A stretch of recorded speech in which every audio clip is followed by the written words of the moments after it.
Hello, everyone, and welcome back to the Monday Movie Club. This week, we are going to be delving into the world of horror with a movie from a couple of years ago called The Babadook. And that's that scary guy behind me. And here to talk with me about it is my good friend from one of my past work environments, Emily Fenton. Hi, Emily, how are you doing? I'm doing well. How are you, Kieran? I'm all right. As you know, we had a bit of technical difficulties setting up this Zoom session for some reason, but it's resolved now, and now we're Yeah, here. exactly, yeah. What have you been up to during quarantine mostly?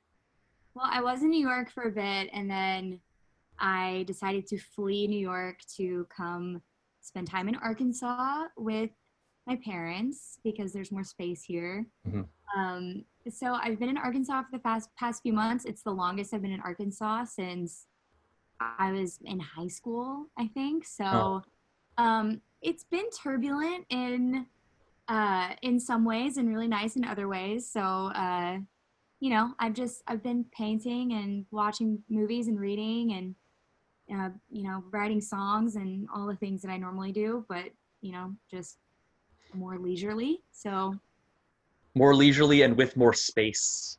yes, and with more space, which is I feel like pretty conducive to creativity. So that's been good.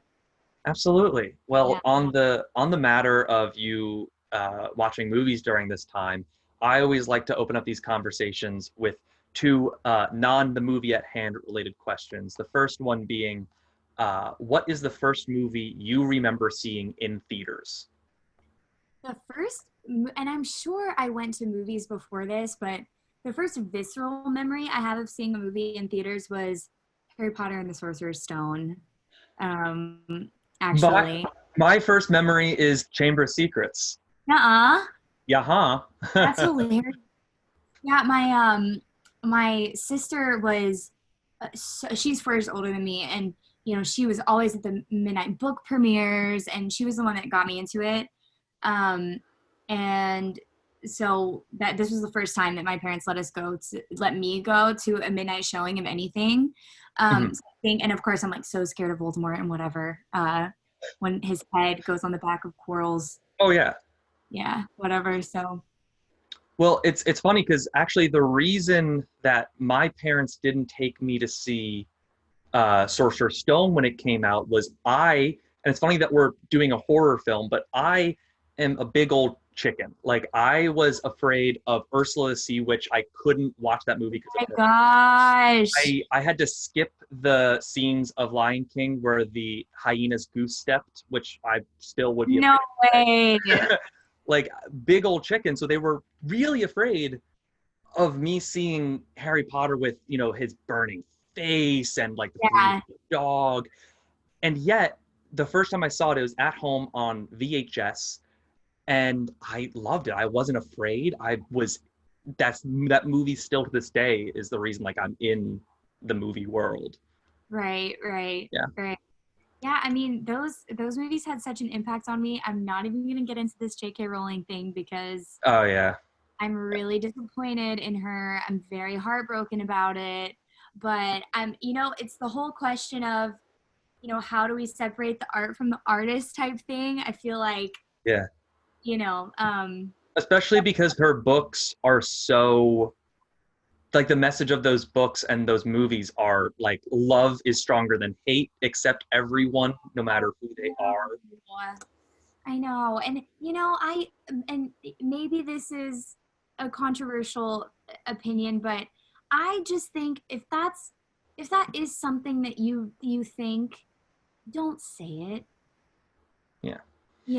Some things just keep it to yourself. It's that if you have nothing nice to say, don't Yeah, say yeah. It's like, why are you going out of your way to discredit an entire group of people? You just don't have to do that, JK. it. Yeah. Yeah. Love It's Harry it's Potter. it's a shame. I love Harry Potter. Yeah. Not Yeah, to of get course. not to get grim, but I feel like I have to, for my own peace of mind, say I don't support J.K. Rowling's statements about the transgender community. And Absolutely. Me too. however, Harry Potter did very positively impact my childhood, and both of those things can exist. I agree with you 100%. Kind of similar to Harry Potter leaving like a big impact on both you and I. The second question I like to ask people is there a movie from your childhood that you feel like left a like stands above the rest as leaving a big impact on you or your taste of movies, whether that be Harry Potter or anything else? The biggest movie, the movie that made the biggest impact, I want to say, on me was It, the Stephen King, the original It. Oh, the original with Tim Curry. Yeah, yeah. That is the one that's burned in me.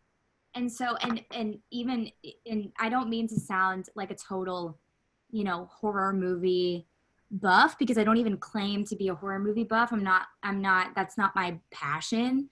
But in Mhm. terms of like classic horror movies, like what we were talking about, movies that are so symbolic and so well made and so metaphorical and so smart have stayed with me. I just love them so much. So it was the first movie that I watched, and The Ring, actually. The Ring really made an impact on me too. It's funny. Correct me if I'm wrong, but before we, I mean, this is kind of segueing into Babadook, but before you possibly give us like why you picked it and why you didn't, there's a funny thing. If I'm not mistaken, both Pennywise and the Babadook at some point became queer icons. They totally did, didn't they?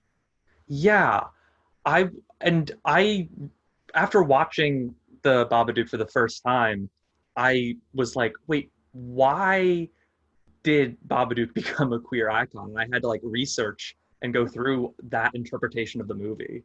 I should know this better as a member of this community, but I am not as well versed, I don't think. It, so the basic idea was, and I'll try to do this as like spoiler free as possible, because for me, my knowledge of the Babadook was the movie came out, looked too scary for me. Then like 2 or 3 years later, Babadook became a queer icon and came back into the zeitgeist. And Right. then now when I'm just watched it for the first time, but apparently the idea was it's because it's somebody who is existing despite everyone trying to not have them exist and Wow. just wants to live in like this suburban area in Australia That where is they're like really, usually pushed away and not allowed to exist. He perseveres. wow. That's beautiful. It makes sense to me. Yeah, yeah. And it's funny because it started with like a little Tumblr joke and then became like this internet meme sensation for like 2 years. Wow. That's so powerful. Yeah, yeah. Um, Now that we slightly segued into Babadook, do you want to let me know why you picked Babadook as your movie? So Babadook is very near and dear to my heart. I lost my dad when I was about the age of the kid in the Mhm. movie. And so and grief is just one of those things that is so lifelong and becomes so um entrenched in your emotional vocabulary, in my emotional vocabulary, that and it feels like the Babadook. It does feel like this overwhelming, insurmountable, all-encompassing entity. And so to when I saw this movie, it left such such a positive impact on me, because it allowed me to personify this feeling and this experience that I've had for the majority of my life, and that I will always experience throughout my life. It allowed me to look at it in a way that felt manageable, and in a way that allowed me um, to look at it as something separate from myself, but that I will have a relationship with. Mhm.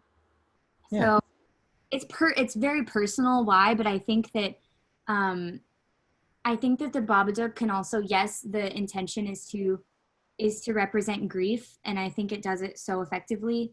But I also think that it can be a metaphor for depression. It can be a metaphor for mental illness. It can be a metaphor for any of these experiences and emotions that we have in life that are so, the anticipation of them and the thought of them, the consideration of them is so scary and so paralyzing and feels so insurmountable. I think that the Babadook we can use that imagery as a way to address the things that are very difficult for us to face. Do you want to give a quick, like spoiler-free, either elevator pitch or synopsis of the movie for those at home who might not have seen it yet? Yes. Okay. With no spoilers, I'm not going to give the end. I won't give the Yeah. end away. No, we'll talk about that and we'll make it a own little spoiler section. Right now, no spoilers.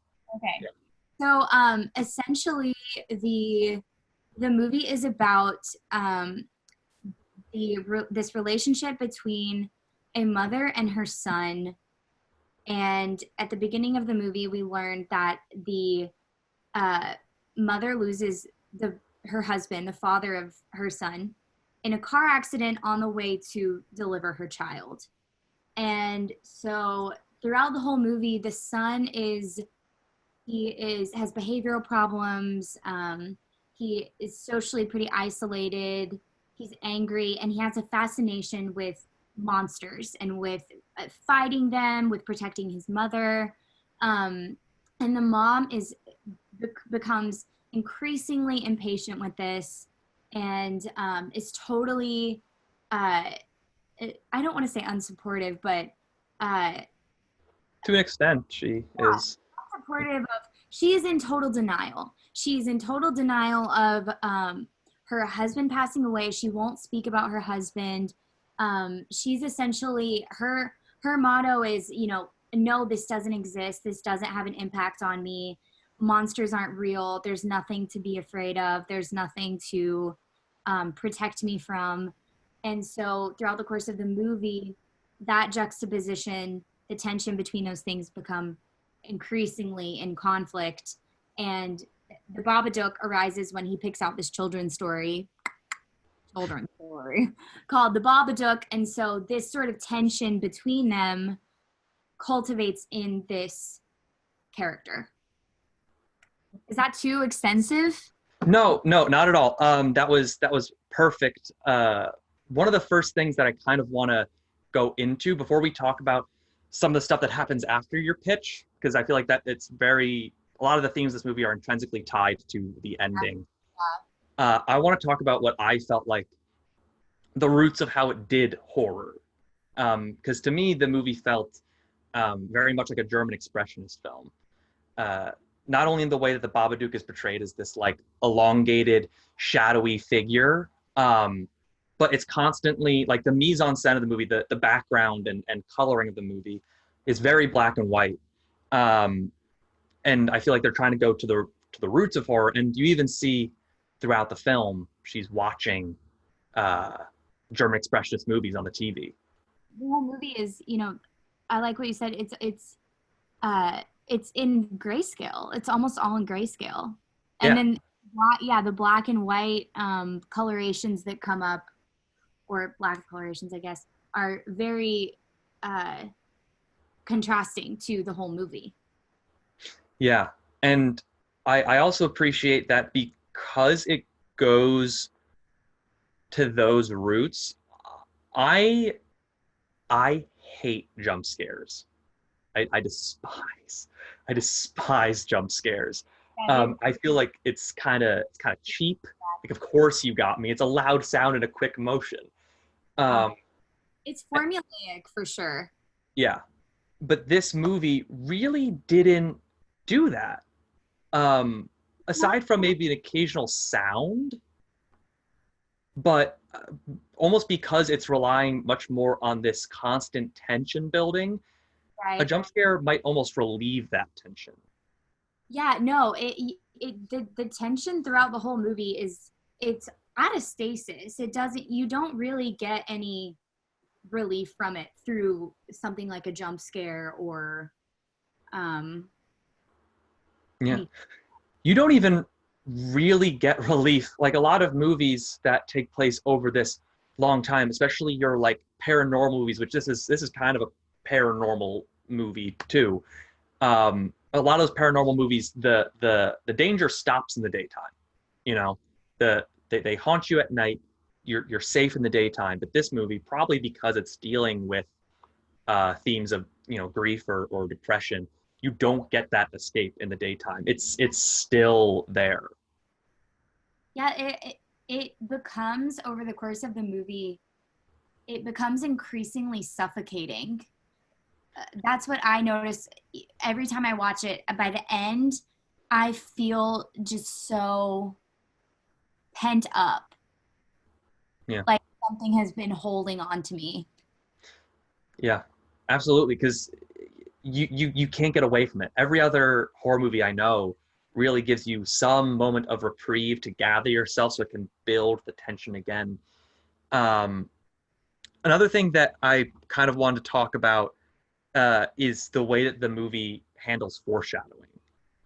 Ooh. Uh, I I really really like that this movie did not have, and this is like minor spoilers, but not really because it doesn't spoil anything too big. But I really like how the movie didn't do the thing that a lot of movies about like a parent and child that are horror film.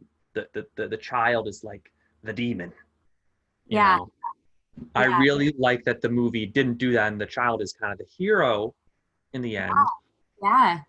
And the movie constantly foreshadows that this child knows more than the parent does about what's going on. The innocence of him is allows him to see it.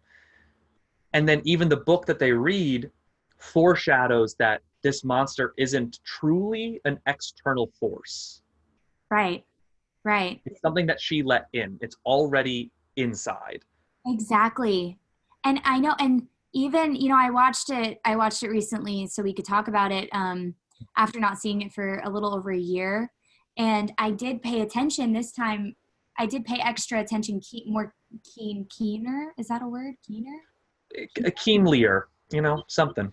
More keenly, maybe? More Whatever. keenly. Yeah, more keenly. I paid attention more keenly. Thank you.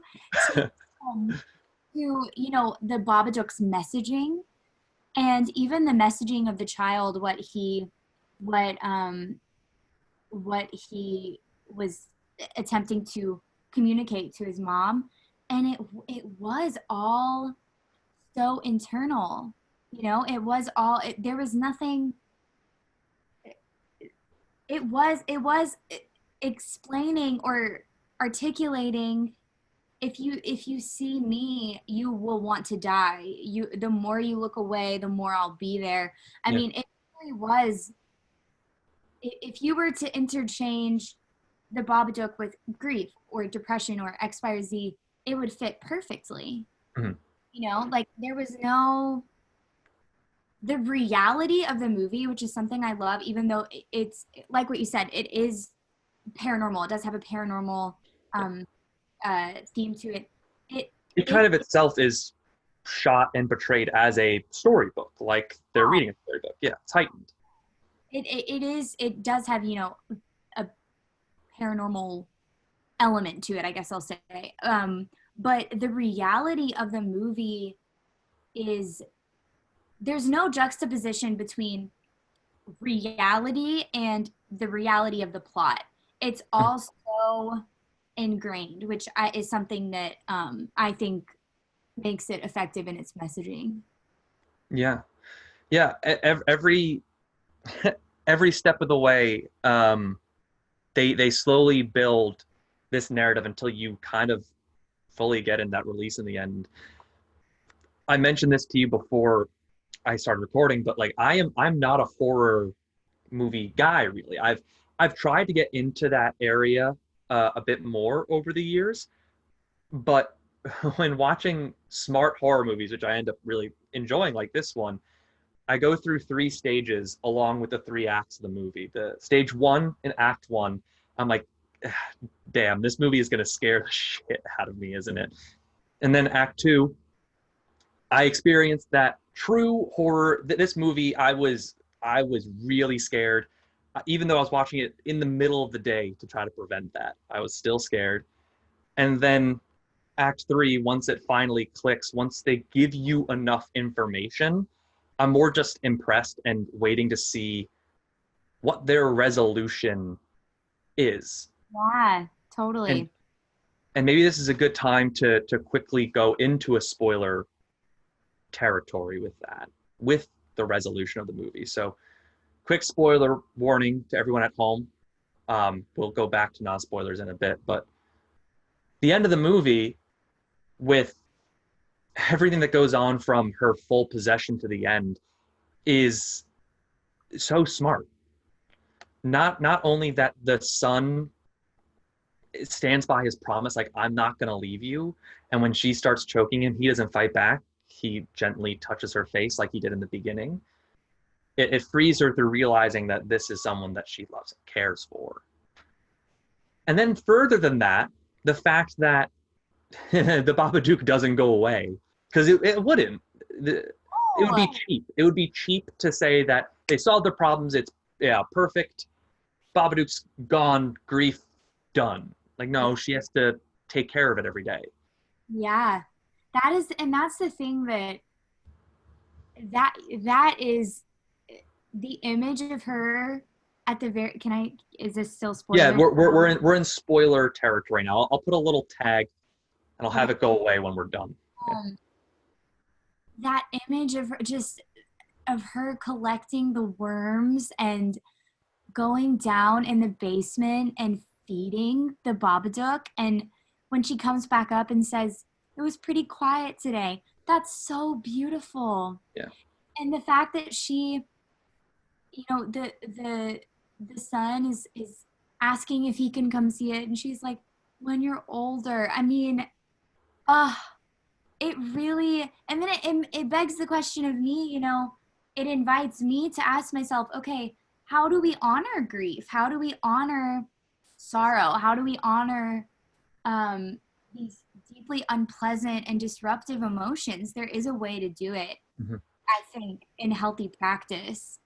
I agree completely. I mean, this kind of what you're saying just reminded me of another beautiful but couldn't be more different movie, Inside Out. Yeah. The the way that movie, the messaging of that movie isn't that, you know, sadness isn't the bad guy here. Sadness is important, just as important as every other emotion, because it helps us deal with things, and, you know, give it its time and it'll be helpful. And if you ignore it, it'll just make problems worse. This movie's like the adult Inside Out. No, I mean, honestly, there are similar themes that really. Now I Yeah, want to go inside out. yeah. And similar, this kind of, I think this is something that I can wipe away like a spoiler tag for, because it's throughout the movie, and it's there the whole time. It's a similar thing to Inside Out, where they kind of actualize these layers of emotion, not only in the main characters but in even locations. Like, oh, here's your personality, here's your memories, here's like the pit of despair, here's where memories get lost, all that stuff. With the fact that this movie actualizes that as well, she is burying the Uh-huh. memories of her husband deep in the basement, you know, behind a locked door, deep in the basement, put away where no one can see it. I just, it's so, the Babadook too was always the way that it has infiltrated their lives. It's like he was always there without him being there, if that makes sense, Yeah. you know? Well, it kind of even begs the question of, where did that book come from? Exactly. And you know, there, I feel like there's two possible interpretations of where the book came from, and maybe you have an opinion on which is more likely, or if I'm missing one. But one is that the book was just always there with them, and they are just now noticing it because, you know, it's coming close to his birthday, which is the same day as, you know, the father's death day. So hard time of the year, and he's acting out, so it's just heightened tensions all around. Or option number two, those heightened tensions drew the book to them. You know how, like, negative emotions in these movies are often like a beacon for these like supernatural forces, but almost like it bubbled out of the basement where all these things, all this stuff is being bottled up and hidden. And Yeah. where the Babadook kind of ends up living, it sort of shot out and was like a catalyst. Both seem pretty feasible to me. Um, I like the idea of it being this cultivation of all of this boiling grief underneath. I think that's a cool concept. I had never thought about that before. Yeah, because that's the one thing in the movie that I would say is never explained, but I think it's good that it's not, because Right. you can kind of take it either way. It's always been there, or these nearly 7 years of repression and letting it boil and fester in the basement has led to this supernatural manifestation. Right. Right. One question that I want to ask you, it's a new question because I have yet to do a true horror film. I've done two parody horror films, but yet to do a Okay. true horror film. You seem to enjoy horror films, You enjoy. and Yes. personally, as somebody who is only now trying to get into them because I'm a big chicken, what is it to you about the horror genre that like speaks to you? What is the thing that um, makes you seek a movie like The Babadook, where beforehand you wouldn't know based off of the trailers that it's going to be about uh, grief. It Yeah. looks like it's just going to scare the living shit out of you. Um, Gosh, I mean, I I am, and this might be sort of I like to call it, this is a Grey's Anatomy reference actually, but sort of a twisted sister aspect of my personality. Um, and actually does tie into the themes of the Babadook, but I am fascinated with um, sort of taboo or uh, grotesque, almost disturbing content and images. And to me, it is the thing that I seek out in watching a horror film is not only the very visceral unrest that it causes in me. It feels like it is, I can viscerally feel myself being shaken up. Yeah, And that's something that I look for in movie watching. Um, but also, I feel like it allows me to, um, I know I mentioned this earlier, but to, in the realest way I can, face these sort of my own imaginations or my own catastrophes or my own um it's cliche but sort of inner demons, if you will, having it spelled out for me. It's exactly what the Babadook is trying to say. If you look at something and examine something, it doesn't have as much power over you. And I am a deeply uh I think we all have an element of darkness to us, but I am very in touch with this dark imaginative side of me, and so I like to sort of check in with it in a way that can allow me to examine it as closely as I can to alleviate uh, its own power, if that makes sense. absolutely, absolutely. Especially because horror, I feel like horror at its peak is it's it's one of the most in cinema, at least, it's one of the most uh, literal manifestations of everything. It finds a way to create original metaphors for our inner or outer demons, and in the same way that almost comedy is one of the best ways to examine things and literalize things, horror is the other end of that same coin. So Yeah, I think what you just said allows me to understand that a little bit more. As somebody who myself, my go-to for pretty much everything, whether it's like watching or writing TV or movies has always been comedy. It's to me kind of similar. It lets me experience it, but instead of this, in the way that might speak to you more, this more visceral uh, manifestation. For me, it's a way to confront it through humor. Another like classic coping mechanism of being able to laugh at it. Uh, Yeah. whereas horror is a nice way to be able to analyze it and face it and see it's not as bad as you think. Well, yeah, I feel like because I think about this a lot. Actually, I feel like non-comedic movies uh allow. I feel like comedy is almost. I was listening to this podcast with Russell Brand and Deepak Chopra last night, Oh, and to wow. me, comedy, because I perform comedy as well, and to me, comedy is almost like the ultimate enlightenment to a certain subject. It's like it's already passed through its sort of horror stage and into like total um light, if you will. Hmm. But I have a fascination with what's happening before it gets to that place of laughter, like that, Mm. what, how it cultivates up to it. Because I feel like romance and horror are these sort of nuanced, and not that comedy isn't nuanced because it is very philosophical and very nuanced, but these uh, less sensical or less neatly framed feelings, if that makes sense. And Yeah. that's the whole thing with, just going back to the Babadook too.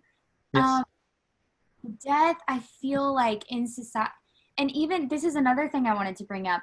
When Sam, I keep trying to not say the boy because the mom didn't like it when he was a boy, but when Sam, her son, would mention to strangers and mention to people that this happened to his father, it made people so uncomfortable. And Mm. the fact that death is, and it's presented this way in the movie, it's presented as such a taboo in society. Yeah. Like, It often is. but there is this fear of, and obviously, mental illness has been taboo as well, but these things are becoming less and less stigmatized. But um, I think it does stem from this fear of, obviously, fear of the unknown. You know what I mean? Like, Yeah. we have such a need for humans to understand and to have answers to unanswerable questions. That's why people turn to, strict religion. That's why people turn to X, Y, or Z. And I revel in sitting in that discomfort of unsafety and unknowing. I think it's fascinating. Yeah. Absolutely. I mean, it's something that I'm trying to learn and appreciate more with the catalyst kind of being, I had seen Shining when I was a little kid, and that was probably the only horror movie that I was able to fully appreciate. And but then it was when Get Out came out, and people were like, "Don't worry, I don't think you'll be like as scared by it because it's more of a thriller. It's like a halfway thriller Right. horror." And so that I was like, oh, maybe I should check out some of these other things. And I saw Us. Eventually, I saw Hereditary and Midsummer, and so I'm trying to work in that more uncomfortable space of horror, um, and hopefully the next time won't give me nightmares. But I'm sorry. no, it's good. It didn't actually give me nightmares. It was just there's a light that comes off of my alarm clock.